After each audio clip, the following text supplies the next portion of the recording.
ತತ್ಸತ್ ಪರಬ್ರಹ್ಮಣೇ ನಮಃ. ಸರ್ವಮಂಗಳ ಮಾಂಗಲ್ಯೆ ಶಿವೆ ಸರ್ವಾರ್ಥ ಸಾಧಿಕೆ ಶರಣ್ಯೆ ತ್ರ್ಯಂಬಕೆ ಗೌರಿ ನಾರಾಯಣೆ ನಮೋಸ್ತುತೆ. ತಾಯಿಯಲ್ಲಿ ಕೊಡಮಟ್ಟು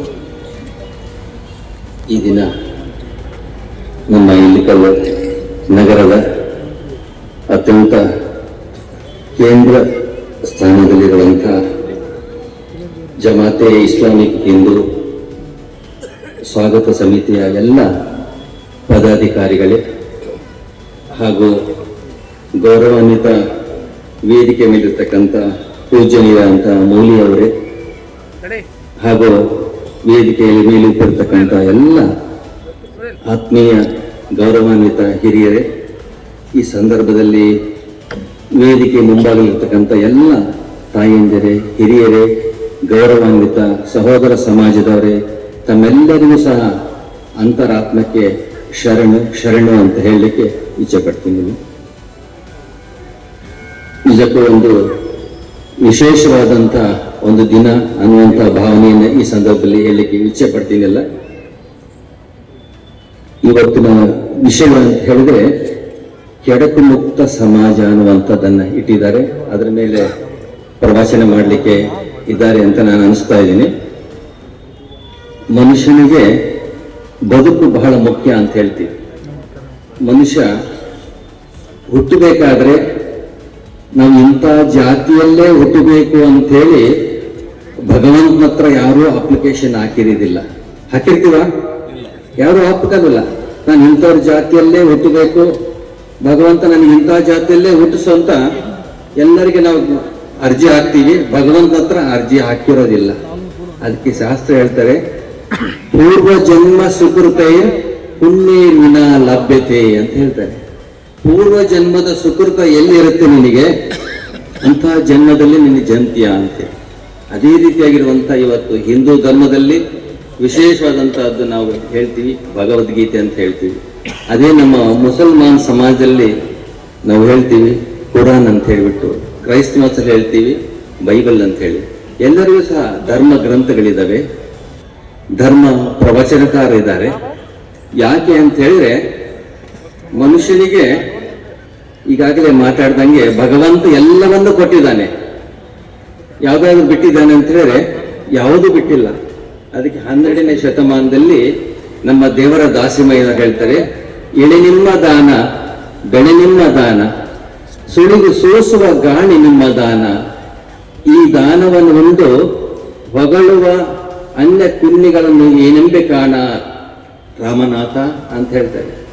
ಸ್ವಲ್ಪ ನಾವು ಯೋಚನೆ ಮಾಡಿ, ಭಗವಂತನಿಂದ ಭೂಮಿಗೆ ಬರಬೇಕಾದ್ರೆ ನಮಗೇನೂ ಗೊತ್ತಿರೋದಿಲ್ಲ. ಭೂಮಿಗೆ ಬರಬೇಕಾದ್ರೆ ನಾವು ಅಪ್ಕೊಂತ ಬರ್ತೀವಿ, ಅಮ್ಮ ಅಂತ ಕಿರಿಸಿ ಬರ್ತೀವಲ್ಲ. ಆ ಅಮ್ಮ ಅಂತ ಪದನ ಯಾರು ಹೇಳೋದಿಲ್ಲ, ಯಾವ ಧರ್ಮಗ್ರಂಥದಲ್ಲಿ ಹೇಳೋದಿಲ್ಲ. ಕೊನೆಗೆ ನಾವು ಬಿಟ್ಟು ಹೋಗ್ಬೇಕಾದ್ರೆ, ಪ್ರಪಂಚವನ್ನ ಬಿಟ್ಟು ಹೋಗ್ಬೇಕಾದ್ರೂ ಸಹ ಅಳ್ತೀವಿ. ಹೌದಾ? ಯಾಕೆಂತ ಹೇಳಿದ್ರೆ ಬರಬೇಕಾದ್ರೆ ಜಗತ್ತಿಗೆ ಹಳಕೊಂತ ಬರ್ತೀವಿ, ಹೋಗ್ಬೇಕಾದ್ರೂ ಅಳ್ಕೊಂತ ಹೋಗ್ತೀವಿ. ಆ 2 ದಿನದ ಬಾಳು 3 ದಿನದ ಬಾಳು ನಮ್ಮ ಬದುಕು ಬಂಗಾರ ಆಗ್ಬೇಕು ಅಂತ ಹೇಳ್ತಾರೆ ಹಿರಿಯರು. ಆ ಬಂಗಾರವನ್ನ ಜೀವನವನ್ನು ನಡೆಸಬೇಕನ್ನೋದಕ್ಕೆ ಹೇಳೋದಕ್ಕೆ ಧರ್ಮ ಗ್ರಂಥಗಳಿದಾವೆ ಅಂತ ಹೇಳ್ತೀವಿ. ಇಲ್ಲಂತ ಹೇಳಿದ್ರೆ ಭಗವಂತರು ಹೇಳಿದಾಗೆ, ಶರಣರು ಹೇಳಿದಾಗೆ, ಇಲ್ಲಿ ನಿಮ್ಮ ದಾನ. ಇವತ್ತು ದಾನಗಳಿದಾವೆ, ಬೆಳೆ ಬರ್ತಾ ಇದೆ. ನಾವು ಭೂಮಿ ಮೇಲೆ ಬಿದ್ದಿರ್ತಕ್ಕಂಥ ಬೆಳೆ ಅದು 3 ತಿಂಗಳಿಗೆ ಬರುತ್ತೆ ಅಂದ್ರೆ ಭಗವಂತನ ಪ್ರೇರಣೆ, ಭಗವಂತನ ಕೃಪೆ ಅಂತ ಹೇಳ್ತೀವಿ. ಬೀಸುವ ಗಾಳಿ, ತಾವೆಲ್ಲ ಇಲ್ಲಿ ಕೂತ್ಕೊಂಡಿದ್ದೀರ, ಸ್ವಲ್ಪ ಜಾಸ್ತಿ ಬಿದ್ದರೆ ಚಂಡಿ ಅಂತ ಹೇಳ್ತೀವಿ. ಆ ಗಾಳಿಗೆ ಏನಾದ್ರೂ ದುಡ್ಡು ಕೊಡ್ತೀವ? ಹಣ ಕೊಡೋದಿಲ್ಲ. ಬೀಸುವ ಗಾಳಿ ನಿನ್ನ ದಾನ, ಸುಳಿದು ಸೂಸುವ ಗಾಳಿ ನಿಮ್ಮ ದಾನ, ಈ ದಾನವನ್ನೊಂದು ಹೊಗಳುವ ತೆಗಳುವ ಕುನ್ನಿಗಳನ್ನು ಏನೆಂಬೆ ಕಾಣ ರಾಮನಾಥ ಅಂತ ಪ್ರಶ್ನೆ ಮಾಡ್ತಾನೆ ಮನುಷ್ಯನಿಗೆ. ಯಾಕೆಂತ ಹೇಳಿದ್ರೆ ಭಗವಂತ ಮನುಷ್ಯ ಅನ್ನುವಂತ ಒಂದು ಪ್ರಾಣಿಯನ್ನ ಬಹುಶಃ ಭೂಮಿ ಮೇಲೆ ಹುಟ್ಟಿಸ್ತಾ ಇದ್ರೆ, ನಮ್ಮ ಜೊತೆಗೆ ಅನೇಕ ಪ್ರಾಣಿಗಳಿದ್ದಾವೆ. ಪ್ರಾಣ ಅಂತ ಹೇಳಿದ್ರೆ ಯಾವ ಜೀವಿಯಲ್ಲಿ ಪ್ರಾಣ ಇರುತ್ತೋ ಅವನ್ನೆಲ್ಲ ಪ್ರಾಣಿಗಳು ಅಂತ ಕೇಳ್ತೀವಿ. ಮನುಷ್ಯನಿಗೂ ಒಂದು ಪ್ರಾಣ ಇದೆ, ಆನೆಗೂ ಒಂದು ಪ್ರಾಣ ಇದೆ, ಇಲಿಗೂ ಒಂದು ಪ್ರಾಣ ಇದೆ, ಹಸುಗೂ ಒಂದು ಪ್ರಾಣ ಇದೆ. ಯಾವ ಜೀವ ಜಂತುಗಳಲ್ಲಿ ಪ್ರಾಣಿ ಇರುತ್ತೆ ಅದನ್ನು ಪ್ರಾಣ ಉಸಿರಾಟ ಅಂತಕ್ಕಂಥದಕ್ಕೆ ಪ್ರಾಣ ಅಂತ ಹೇಳ್ತೀವಿ. ಭಗವಂತ ಕೊಟ್ಟಿರ್ತಕ್ಕಂಥ ಬುದ್ಧಿಶಕ್ತಿ ಇತರೆ ಪ್ರಾಣಿಗಳಿಗಿಂತ ಮನುಷ್ಯನಿಗೆ ವಿಶೇಷವಾದಂಥದ್ದು ಕೊಟ್ಟಿದ್ದಾನೆಲ್ಲ. ನೀವು ನೋಡಿರ್ಬೋದಿಲ್ಲ, ಆನೆ ಅಷ್ಟೇ ದೊಡ್ಡ ಗಾತ್ರ ಆಗಿದ್ರು ಸಹ ಮನುಷ್ಯ ಮಾತನ್ನ ಕೇಳುತ್ತೆ, ಹೌದಾ?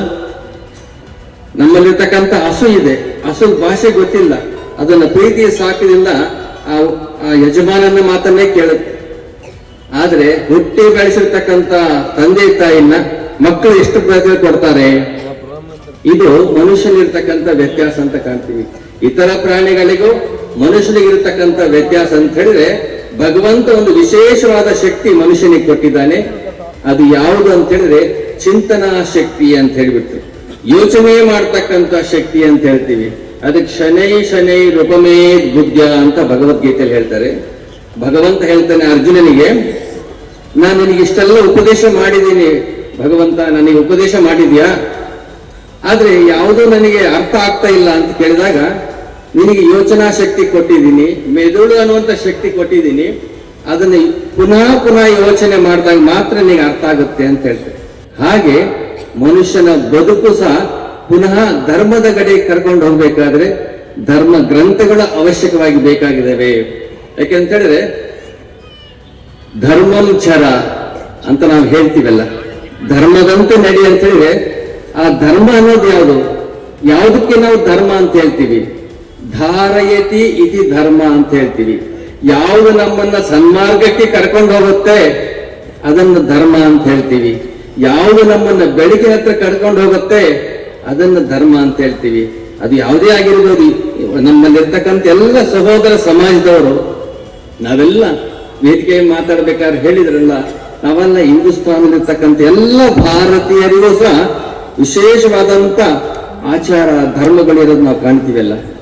ಅದೇ ರೀತಿಯಾಗಿ ಮನುಷ್ಯನ ಬದುಕಿಗೆ ಇವತ್ತು ಯಾವುದೇ ಧರ್ಮ ಇರಲಿ, ಯಾವುದೇ ಜಾತಿಯಲ್ಲಿ ಹುಟ್ಟಿರ್ಲಿ, ಅವನು ಬಾಳು ಹಸನಾಗ್ಲಿಕ್ಕೆ, ಅವನ ಬಾಳು ಬಂಗಾರ ಆಗ್ಲಿಕ್ಕೆ ಧರ್ಮ ಗ್ರಂಥಗಳು ಅವಶ್ಯಕವಾಗಿದ್ದಾವೆ. ಅಂತ ಧರ್ಮದಿಂದ ನಾವು ನಡೆದಾಗ ಈ ಜನ್ಮ ಕಡೆ ಅಂತ ಹೇಳ್ತಾರೆ ಶರಣರು. ಹಾಗಾಗಿ ಇಂಥ ಒಂದು ವಿಶೇಷವಾದಂತಹ ದಿನದಲ್ಲಿ ಇವತ್ತು ಕೆಡಕು ಮುಕ್ತ ಸಮಾಜ ಅಂತ ಹೇಳ್ತೀವಿ. ಯಾವತ್ತಿಗೂ ಸಮಾಜ ಅನ್ನುವಂಥದ್ದು ಯಾವತ್ತೂ ಕೆಟ್ಟಿರೋದಿಲ್ಲ. ಸಮಾಜ ಏನಾದ್ರೂ ಕೆಡ್ಲಿಕ್ಕೆ ಆಗತ್ತಾ? ಹಾಲು ಇದೆ, ಹಾಲು ಯಾವತ್ತಾದ್ರೂ ಕೆಡುತ್ತಾ ಅಂತ ಕೇಳಿದ್ರೆ ಅದಕ್ಕೇನಾದ್ರೂ ಉಳಿ ಬಿದ್ದಾಗೆ ಮಾತ್ರ ಅದು ಕೆಡ್ಲಿಕ್ಕೆ ಸಾಧ್ಯ. ಹಾಗೆ ನಮ್ಮಲ್ಲಿರ್ತಕ್ಕಂಥ ಮನಸ್ಸುಗಳಿದಾವೆ, ಆ ಮನಸ್ಸುಗಳು ಬೆಳೆಸಲಿಕ್ಕೆ ಧರ್ಮ ಬೇಕಾಗಿದೆ, ಶಾಸ್ತ್ರ ಬೇಕಾಗಿದೆ, ಧರ್ಮ ಗ್ರಂಥಗಳು ಬೇಕಾಗಿದ್ದಾವೆ, ಗುರುಗಳ ಉಪದೇಶ ಬೇಕಾಗಿದೆ. ಹಂಗಿದ್ದಾಗ ಮಾತ್ರ ನಮ್ಮ ಬಾಳಿನಲ್ಲಿ ಸುಂದರವಾದಂತ ಬದುಕನ್ನು ಕಟ್ಟಿಕೊಳ್ಳಿಕ್ಕಾಗತ್ತೆ. ಇವತ್ತು ಕೆಡಕು ಮುಕ್ತ ಸಮಾಜ ಆಗ್ಬೇಕಾದ್ರೆ ಸಮಾಜದಲ್ಲಿರ್ತಕ್ಕಂಥ ಯಾರೋ ಒಬ್ರು ಇಬ್ರು ಮಕ್ಕಳನ್ನೆಲ್ಲರೂ ಅಪ್ಪನಿಗೆ 4-5 ಮಕ್ಕಳಿದ್ರೆ ಆ 4-5 ಮಕ್ಕಳು ಒಂದೇ ರೀತಿಯಾಗಿರೋದಿಲ್ಲ. ಅವರಲ್ಲಿರ್ತಕ್ಕಂಥ ರಕ್ತ ಒಂದೇ ಆಗಿರುತ್ತೆ, ಅವರ ಧ್ವನಿಯಲ್ಲಿ ಸ್ವಲ್ಪ ವ್ಯತ್ಯಾಸ ಆಗಿರುತ್ತೆ, ಕಲರ್ ಒಂದೇ ಆಗಿರುತ್ತೆ, ಆದ್ರೆ ಅವರ ನಡತೆ ಮಾತ್ರ ಒಂದಾಗಿರೋದಿಲ್ಲ. ಯೋಚನೆ ಮಾಡಿ ನೀವು. ಯಾಕೆಂತ ಹೇಳಿದ್ರೆ ಪೂರ್ವ ಜನ್ಮ ಸುಕೃತೆ ಪುಣ್ಯ ವಿನಾ ಲಭ್ಯತೆ ಅಂತ ಹೇಳ್ತೀವಿ.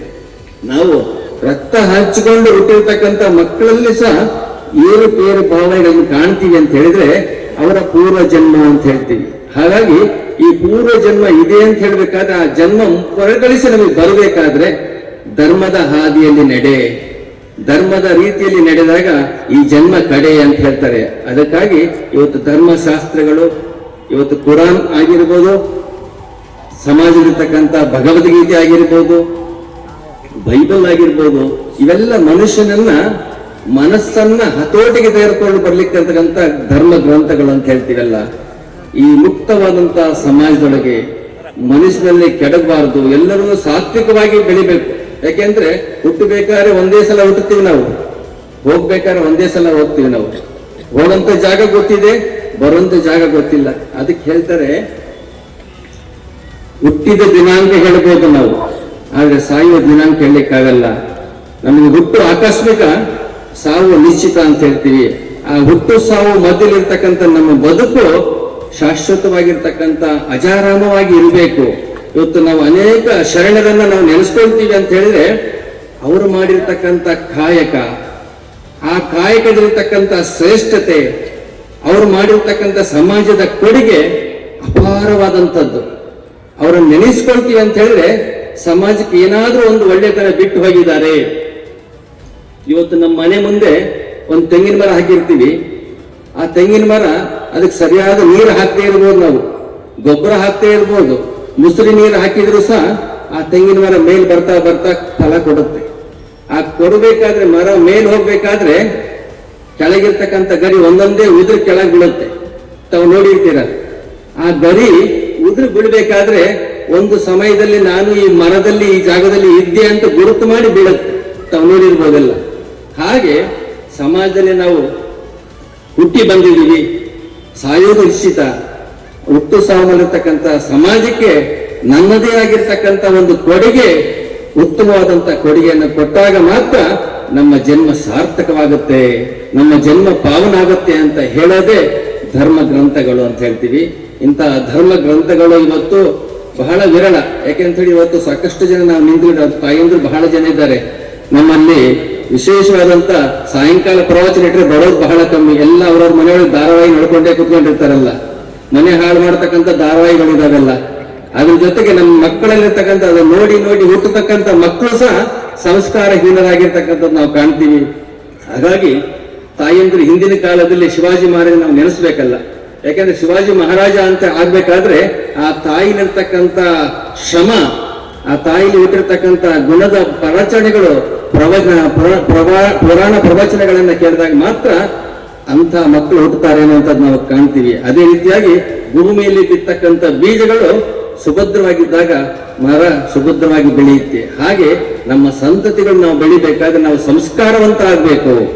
ನಾವು ಸಂಸ್ಕಾರವಂತರಿದ್ದಾಗ ಮಾತ್ರ ಉತ್ತಮವಾದಂತ ಸಮಾಜವನ್ನ ಕಟ್ಟಲಿಕ್ಕಾಗತ್ತೆ. ಉತ್ತಮವಾದಂತ ಸಮಾಜವನ್ನ ಕಟ್ಟಬೇಕಾದ್ರೆ ಇಂಥ ಧರ್ಮ ಪ್ರವಚನದಲ್ಲಿ ನಮ್ಮನ್ನು ನಾವು ತೋರಿಸ್ಕೊಳ್ಬೇಕು. ಒಂದು ಪುಣ್ಯ ಕೆಲಸ ಮಾಡಬೇಕಾದ್ರೆ ಅನೇಕ ಜನ ನಾವು ಕರಿಬೇಕು. ಒಂದು ಪಾಪದ ಕೆಲಸ ಮಾಡ್ಬೇಕಾದ್ರೆ ಯಾರನ್ನೂ ಕರಿಬೇಕಾಗಿಲ್ಲ. ಯಾಕೆಂತೇಳಿ ನಿಮಗೆ ಗೊತ್ತಿರ್ಬೋದೆಲ್ಲ, ಯಾರಾದ್ರೂ ಒಬ್ಬರನ್ನ ಕೊಲೆ ಮಾಡಿದ್ರೆ ಯಾರನ್ನೂ ಕರಿಬೇಕಾಗಿಲ್ಲ. ಆದ್ರೆ ಒಬ್ಬರನ್ನ ಒಳ್ಳೆತನವನ್ನ ಮೇಲೆತ್ತಬೇಕಾದ್ರೆ ಎಲ್ಲರೂ ನೀನ್ ಬನ್ನಿ ಅಂತ ಕರಿತೀವಿ. ಒಳ್ಳೇದಕ್ಕೆ ಯಾವತ್ತಿಗೂ ಬೆಲೆ ಕಮ್ಮಿ ಇರುತ್ತೆ ಅಂತ ಹೇಳ್ತೀವಿ. ಆದ್ರೆ ಕರಿಬೇಕಾದ್ರೆ ಕಮ್ಮಿ ಇರುತ್ತೆ, ಆಮೇಲೆ ಶ್ರೇಷ್ಠತೆಯನ್ನು ಅಜರಾಮವಾಗಿರ್ತಕ್ಕಂಥದ್ದು ನಾವು ಕಾಣ್ತೀವಿ. ಹಾಗಾಗಿ ಇಂಥ ಸಮಾಜದಲ್ಲಿ ನಾವು ಹುಟ್ಟಿದೀವಿ ಅಂತ ಹೇಳಿದಾಗ ನಮ್ಮದಾಗಿರ್ತಕ್ಕಂಥ ಸಮಾಜಕ್ಕೆ ಒಳ್ಳೆ ಕೊಡುಗೆಯನ್ನು ಕೊಟ್ಟಿದಾಗ ಮಾತ್ರ ನಮ್ಮ ಜನ್ಮ ಸಾರ್ಥಕ ಆಗತ್ತೆ ಅನ್ನುವಂತ ಉದ್ದೇಶದಿಂದ ಮುಕ್ತವಾದಂತ ಸಮಾಜ ಇವತ್ತು ಆಗ್ಬೇಕಾಗಿದೆ. ಕೆಡಬೇಕಾದ್ರೆ ಸಮಾಜ ಯಾವತ್ತು ಕೆಡೋದಿಲ್ಲ ಅಂತ ಹೇಳಿದಾಗೆ ಸಮಾಜದಲ್ಲಿರ್ತಕ್ಕಂಥ ಕೆಟ್ಟ ಮನಸ್ಸುಗಳು ಮಾತ್ರ ಕೆಡುತ್ತವೆ. ಆ ಕೆಟ್ಟವರನ್ನು ನಾವು ಒಳ್ಳೆ ರೀತಿಯನ್ನ ಪರಿವರ್ತನೆ ಮಾಡೋದೇ ಧರ್ಮ ಸಂಗ್ರಹ ಅಂತ ಹೇಳ್ತಾರೆ. ಒಂದು ಶಾಸ್ತ್ರ ಹೇಳ್ತಾರೆ, ಅನಿತ್ಯಾನಿ ಶರೀರಾಣಿ ವಿಭವೋ ನೈವ ಶಾಶ್ವತಃ ನಿತ್ಯಂ ಸನ್ನಿಹಿತೋ ಮೃತ್ಯು ಕರ್ತವ್ಯೋ ಧರ್ಮ ಸಂಗ್ರಹ ಅಂತ ಹೇಳ್ತಾರೆ.